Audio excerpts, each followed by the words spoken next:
اعوذ باللہ من الشیطان الرجیم بسم اللہ الرحمن الرحیم نحمده ونصلی علی رسولہ الکریم والمہدی الموعود علیہ الصلاة والتسلیم وعلی آلہما وصحبہما اجمعین اما بعد فقال اللہ سبحانہ وتعالی فی القرآن المجید والفرقان الحمید بسم اللہ الرحمن الرحیم من عمل صالحا من ذكر أو أنثى وهو مؤمن فلنحيينه حياة طيبة ولنجزينهم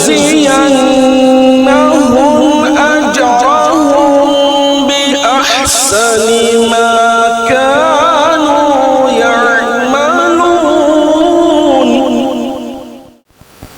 صدق اللہ العظیم.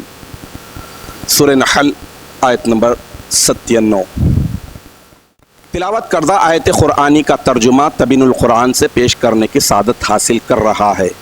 جس کسی نے متاع حیات دنیا کو ترک کیا اور عمل صالح کیا، خواہ وہ مرد ہو یا عورت، اور وہ مومن ہو، تو یاد رکھو ہم ضرور اسے دنیا میں اچھی زندگی بسر کرائیں گے اور آخرت میں بھی ان کے نیک اعمال کا عمدہ صلہ انہیں ضرور عطا کریں گے.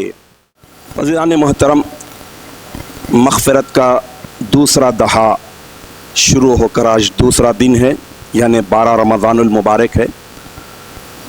اللہ تعالیٰ کی مشیت اور اللہ تعالیٰ کی مرضی کیا ہے وہی بہتر جانتا ہے. لاک ڈاؤن پھر سے 29 مئی تک ایکسٹینڈ ہو گیا ہے.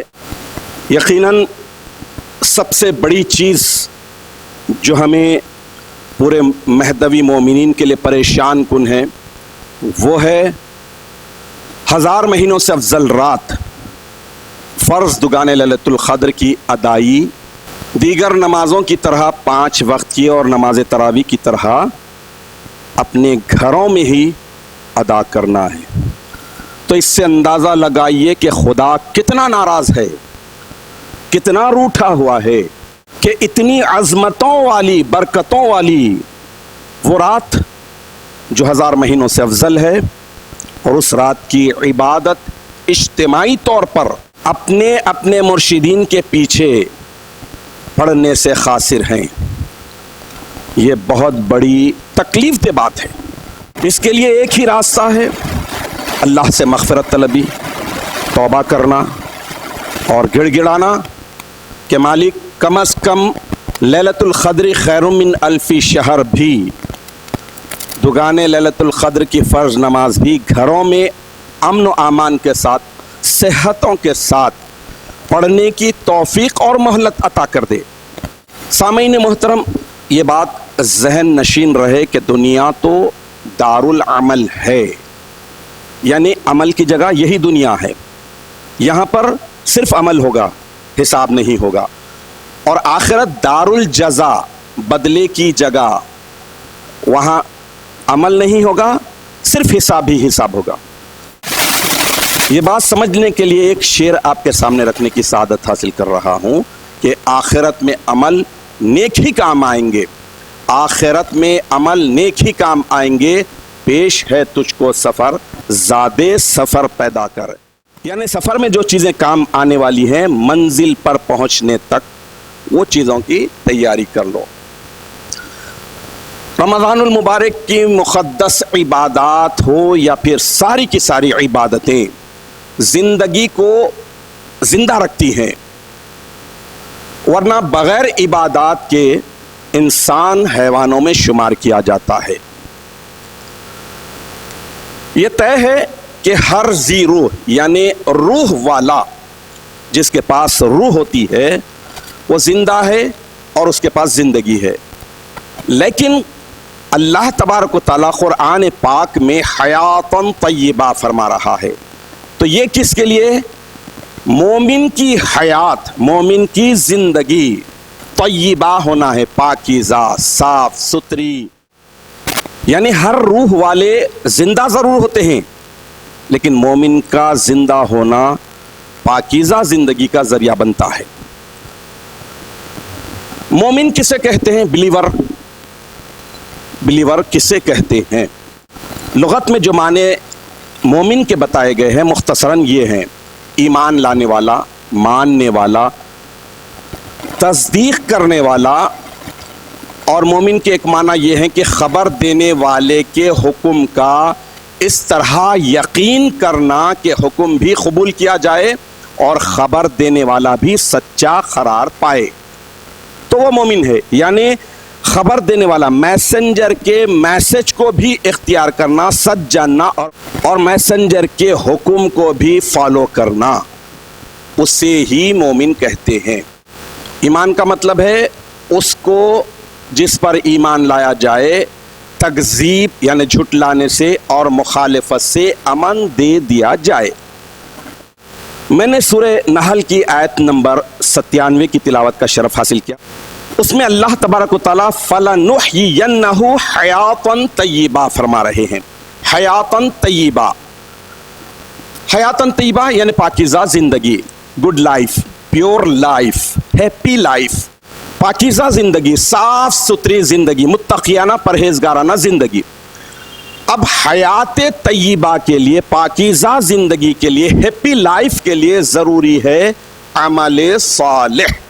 عمل صالح کے بعد ہی زندگی، لائف ہیپی ہوگی، ورنہ سیڈ ہو جائے گی.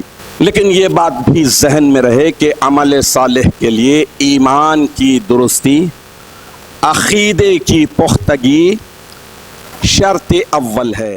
فرسٹ کنڈیشن، جب تک ایمان میں درستگی، پاکی، عقیدے میں مضبوطی اور صفائی نہ ہوگی، اس وقت تک عمل صالح یعنی نیک عمل بھی قابل قبول نہیں ہوگا.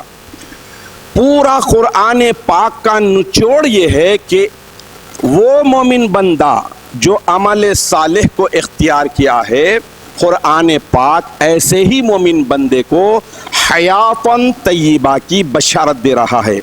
گڈ نیوز کس کے لیے ہے؟ جس کی لائف ہیپی ہو قرآن کے اینگل سے، حضور اکرم نبی مکرم صلی اللہ تعالی علیہ وسلم کی ہولی لائف کے مطابق، اور تابع تام و اتم رسول اللہ حضرت مہدی موعود علیہ السلام کی ہولی لائف کے مطابق. یہ دونوں حضرات اکرام کی اسوہ حسنہ کے مطابق جو زندگی عمل صالح کے ساتھ ہوگی اور ایمان بھی ہوگا، تو وہ زندگی پاکیزہ زندگی کہلائے گی. مومن ہے، مومن گھرانے میں پیدا ہوئے ہیں، سب کچھ ہے، اور بے عمل ہیں، تو ایسی زندگی حیاتاً خبیثہ، قرآن کی لینگویج میں، قرآن کی لغت میں ناپاک، ناپسندیدہ، مکروہ، بدترین زندگی قرار پاتی ہے. ایسے بے عمل مومن کے لیے قرآن میں جا بجا وعید اور وارننگ آئی ہے. اس بات کے لیے ایک شعر بھی کافی ہے کہ عمل سے زندگی بنتی ہے جنت بھی جہنم بھی. عمل سے زندگی بنتی ہے جنت بھی جہنم بھی. یہ خاکی اپنی فطرت میں نوری ہے نہ ناری ہے، یعنی جنتی ہے نہ دوزخی ہے. عمل جیسا کریں گے، جنتیوں کا عمل کرے تو جنتی بنیں گے، دوزخیوں کا عمل کریں گے تو بغیر کسی رکاوٹ کے دوزخ میں جا پڑیں گے. عمل، سچا عمل، عمل صالح، عمل با محبت کتنا اہمیت کا حامل ہے، کتنی اہمیت رکھتا ہے، اس کے لیے ایک حدیث شریف آپ کے سامنے رکھنے کی سعادت حاصل کروں گا. حضور اکرم نبی مکرم صلی اللہ تعالی علیہ وآلہ وصحبہ وسلم اپنی لخت جگر خاتون جنت سیدتنا فاطمۃ الزہرا رضی اللہ تعالی عنہا کو حکم دیتے ہوئے ارشاد فرما رہے ہیں: اے میری لخت جگر، اے میری پیاری بیٹی فاطمہ، اعملی لنفسکی، اپنے لیے عمل کر، یعنی عمل صالح کر. فإنی لا اغنی عنکی من اللہ شیئا، اے میری پیاری بیٹی، میں کسی بھی طرح تمہیں اللہ سے نہیں بچا سکتا. جنتیوں کی سردارن ہے اس ہستی کو شافی محشر ارشاد فرما رہے ہیں کہ عمل کرو، تم اپنے لیے عمل کو لازم کر لو، یعنی وہ عمل جو خدا کو پانے کا ذریعہ بنتا ہے، وہ عمل جو اللہ کا قرب دلانے والا ہے. یعنی عمل صالح کی اتنی اہمیت کو امت پر واضح کرنے کے لیے اللہ کے پیارے رسول صلی اللہ تعالی علیہ وسلم نے اپنی عزیز ترین شخصیت سیدتنا فاطمۃ الزہرا رضی اللہ تعالی عنہا کو مخاطب کرتے ہوئے دے رہے ہیں. عزیزان محترم، یقیناً عمل صالح کی کتنی اہمیت ہے اور عمل صالح ہی نجات دلانے والے ہیں، اور رسول و مہدی انہی کی بخشش کے لیے سفارش کریں گے جو محبت اور اخلاص کے ساتھ عمل صالح کو اختیار کرتے ہوئے اس دنیا کی زندگی میں اللہ کو راضی کرنے میں مصروف رہتے ہوئے زندگی بسر کر دی اور گزار دی، انہی کے لیے سفارش کریں گے. تو اس موقع پر امامنا و سیدنا حضرت میرا سید محمد جیون پوری مہدی موعود برحق علیہ الصلوۃ والتسلیم کا وہ مشہور فرمان آپ کے سامنے رکھوں گا جس میں امامنا مہدی علیہ السلام ارشاد فرما رہے ہیں کہ بندے کے کپڑے اور بندے کے نالین بطور تبرک رکھنے سے نجات نہ ہو سکے گی. عمل کرو، بے عمل اگر بندے کا پوست بھی پہن لے، اسکن بھی پہن لے، ہرگز عذاب سے نجات نہ پائے گا تب تک بندے کی تعلیم پر عمل نہ ہو. سبحان اللہ، کیا پیاری بات. یہ تو ہمارا ایقان ہے، ہمارا ایمان ہے کہ جہاں پر رسول اور مہدی کی جس پر نظر پڑ جائے اور وہ ایمان لا لے، خدا کی قسم دوزخ کی آگ اس پر حرام ہے اور جنت واجب ہے. لیکن مہدی موعود علیہ السلام اس کے باوجود عمل با محبت، وہ عمل جو خدا کو طلب کرنے کا ذریعہ ہے، خدا کو پانے کا ذریعہ ہے، اسے اختیار کرنے کے لیے ابھار رہے ہیں. صحیح مسلم کی ایک حدیث شریف جو سیدنا ابو ہریرہ رضی اللہ تعالیٰ عنہ سے مروی ہے، حضور پاک صلی اللہ تعالیٰ علیہ وسلم ارشاد فرماتے ہیں کہ قیامت کے روز پہاڑ کے برابر اعمال خیر لائے جائیں گے تو اللہ تبارک و تعالیٰ ان اعمال خیر کو، برے اور بد اعمال کو نہیں، اعمال خیر کو گرد و غبار کی طرح اور ذرات کی طرح اڑا دے گا. کیوں؟ وجہ یہ ہے کہ ان کے ایمان میں فساد تھا، بگاڑ تھا. تو معلوم یہ ہوا کہ ایمان کی درستی، عقیدے کی پختگی ہی اعمال خیر، اعمال صالحہ کی قبولیت کا سب سے بڑا ذریعہ ہے. شرط اول ہے اعمال صالحہ کی قبولیت کا. ایک نقل شریف جو حاشیہ شریف کے صفحے 83 پر آئی ہے، حضرت مہدی موعود علیہ السلام ارشاد فرما رہے ہیں کہ قیامت کے روز اللہ تعالیٰ یہ نہیں پوچھے گا کہ تو احمد کا فرزند ہے یا محمد کا. حق تبارک و تعالیٰ محبت کا عمل پوچھے گا، یعنی جو اعمال محبت کے ساتھ کیے جائیں وہی پوچھا جائے گا. عمل با محبت خواہت پرسید. اکثر لوگوں کا یہ گمان ہوتا ہے کہ چلو نماز پڑھ رہے ہیں تو اللہ کے نیک بندے ہو گئے، ذکر کے بھی کچھ پابندی کر لے رہے ہیں تو اللہ کے نیک بندوں میں ہمارا شمار ہے، روزہ بھی رکھ رہے ہیں تو اللہ کے فضل سے، اللہ کی توفیق سے، روزے دار ہونے کی وجہ سے بھی ہم نیکوکار ہیں. حج کی بھی توفیق ملی تو اپنے آپ کو نیکوکار سمجھ رہے ہیں. ایسے ہی دیگر سب عبادتیں کرتے ہوئے انسان سمجھتا ہے کہ میں اچھا ہوں، نیکوکار ہوں، متقی ہوں، پرہیزگار ہوں. اس موقع پر سید الشہداء سیدنا شاہ قنمیر صدیقی ولایت حامل بار امانت بدل ذات مہدی رضی اللہ تعالی عنہ غایت الرضوان کا ایک فرمان آپ کے سامنے رکھ دیتا ہوں. بات کلیئر ہو جائے گی کہ نماز روزہ کیا حیثیت رکھتے ہیں اور ہمیں کیا کرنا چاہیے. نماز کے ساتھ ساتھ، ذکر کے ساتھ ساتھ، روزے کے ساتھ ساتھ، حج کے ساتھ، زکوٰۃ کے ساتھ اور کیا کرنا چاہیے.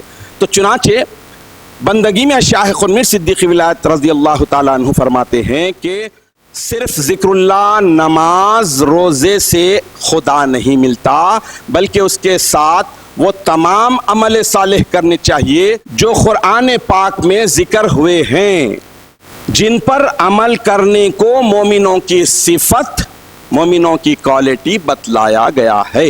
مطلب یہ کہ صرف نماز روزہ ذکر اللہ وغیرہ وغیرہ سے خدا نہیں ملتا، ہمیں ساری چیزوں کو، اللہ کے سارے حقوق کو، بندوں کے سارے حقوق کو پوری محبت، ایمانداری، سنجیدگی کے ساتھ اختیار کرنا چاہیے، اور اللہ اور بندوں کے حقوق کو تلف کرنے والی ساری چیزیں، ساری باتوں سے اپنے آپ کو بچانا چاہیے۔ یہی وجہ ہے کہ آج ہماری عبادتوں میں، نمازوں میں، روزوں میں اور دیگر عبادتوں میں حلاوت نہیں، ٹیسٹ نہیں، مٹھاس نہیں، چاہت نہیں، وہ جو اٹریکشن ہونا چاہیے عبادت میں، جو اللہ کا خوف اور ڈر ہونا چاہیے، جو لرزہ طاری ہونا چاہیے جب مصلی پر ٹھہرتے ہیں تو کس کے روبرو ٹھہرے ہیں، کس کی پیشی میں ٹھہرے ہیں، یہ نہیں رہا۔ لیکن جو اللہ والے تھے وہ کیسے تھے؟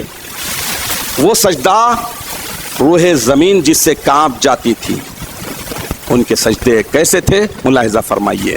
ان کا اللہ کے روبرو ہونا کیسا تھا کہ وہ سجدہ روح زمین جس سے کانپ جاتی تھی، وہ سجدہ روح زمین جس سے کانپ جاتی تھی، اسی کو آج ترستے ہیں ممبر و محراب۔ یقیناً ہمیں صراط الذین انعمت علیہم، یقیناً ہمیں یہ پڑھتے ہوئے اس بات کو مکمل طور پر اختیار کرنا چاہیے کہ اللہ کو دیکھنے اور دکھانے والے انعام یافتہ ہستیوں کی روش، ان کے لائف سٹائل، ان کے طرز زندگی کے مطابق، ان کی طرز عبادتوں کے مطابق، وہ جس طرح سے ڈوب کر، وہ جس طرح سے عشق میں کھو کر اللہ کی عبادت کرتے تھے، ان کے پیش نظر جنت نہیں، ان کے پیش نظر دوزخ کا خوف نہیں، بلکہ ان کے پیش نظر صرف خوف تھا تو خدا کا، شوق تھا تو خدا کا، اور دیدار کی طلب تھی اور تڑپ تھی۔ لہٰذا یہ رمضان المبارک کی ساری عبادتیں دھیرے دھیرے سے آدھا رمضان المبارک کا مہینہ گزرنے کے قریب آ گیا ہے، 12 دن ہو رہے ہیں، تو عبادتوں میں لذت، عبادتوں میں خشیت، خوف، ڈر، چاہت، اٹریکشن پیدا کرنے کے لیے یہ سوچیں، یہ غور کریں کہ اللہ تعالیٰ نے ہمیں اعلیٰ گروہ میں، اعلیٰ قوم میں پیدا کیا ہے، جہاں صرف عالیت پر ہی عمل کیا جاتا ہے، عالیت ہی کو اختیار کیا جاتا ہے۔ وہ عبادت چاہے نماز ہو، وہ عبادت چاہے روزہ ہو، وہ عبادت چاہے ذکر اللہ ہو، وہ عبادت چاہے زکوٰۃ ہو، عشر ہو، کچھ بھی ہو، ہر عبادت میں عالیت کو ملحوظ رکھا جاتا ہے۔ وہ نہج کو، وہ طرز کو، وہ طریقے کو اختیار کرنا ہمارے لیے ضروری ہے۔ رمضان المبارک کا یہی پیغام ہے، رمضان المبارک کا یہی میسج ہے، اس میسج کو ہم اپنے ذہن میں بٹھا کر عبادتیں کریں۔ لہٰذا آج کی آیت شریفہ اور اس کے ترجمے کو ملحوظ رکھتے ہوئے اگر ہم غور کریں تو سب سے پہلی بات جو امپورٹنٹ ہے، اہم ترین ہے، وہ ہے ایمان کی درستگی اور عقیدے کی پختگی۔ جب تک ہمارے بلیفز اسٹرانگ نہیں ہوں گے اس وقت تک عمل صالح محبت کے ساتھ، شوق کے ساتھ، خوف کے ساتھ کرنے کی توفیق نہیں ملے گی، اور جب یہ توفیق نہیں ملے گی تو ہماری زندگی حیات طیبہ، پاکیزہ زندگی، good life, happy life, pure life نہیں بن سکے گی۔ خبیث، بدترین زندگی، بری زندگی، اور وہ لائف جس کو اللہ سخت ناپسند کرتا ہے، وہ لائف میں ہم گزر جائیں گے تو قیامت کے دن پچھتانا پڑے گا۔ لہٰذا ہمیں پوری ایمانداری کے ساتھ اپنا جائزہ لینا ہے۔ آخر میں اللہ تبارک و تعالیٰ سے دعا ہے کہ الہ العالمین تو اپنے فضل و کرم سے، رسول و مہدی کے صدقے سے ہم تمام مومنوں کو اس بات کی توفیق عطا فرما کہ سب سے پہلے ہم اپنے ایمان کو روز ٹٹولتے رہیں، اپنے ایمان کو کمزور پڑنے سے بچائیں، اپنے ایمان کو مضبوط کرے، عقیدے میں پختگی لانے والی ساری باتوں کو اختیار کرتے جائیں، تاکہ اس کے بعد ہی ہم اعمال صالحہ اخلاص اور محبت کے ساتھ ابھی سے لیلۃ القدر خیر من الف شہر کے لیے دعا کریں کہ مالک تو اپنے فضل و کرم سے ہمارے گھروں میں امن و امان رکھ، سب کو صحتوں کے ساتھ رکھ، سب کو اس بات کی توفیق عطا فرما کہ جب لیلۃ القدر خیر من الف شہر کے فرض دگانے کی بڑی عبادت کی ادائیگی کا وقت آئے گا تو انتہائی شرمندگی کے ساتھ، انتہائی ندامت اور گڑ گڑا کر اپنے بڑے بڑے گناہوں کی بخشش کی معافی کے ساتھ اس رات کی عظمتوں کو، اس رات کی برکتوں کو، اس رات کی بظاہر 2 رکعت معمولی نظر آنے والی عظیم ترین عبادت کے پورے اجر و ثواب کو کما حقہ حاصل کرنے کے قابل ہو جائیں. آمین یا رب العالمین. وآخر دعوانا ان الحمد للہ رب العالمین.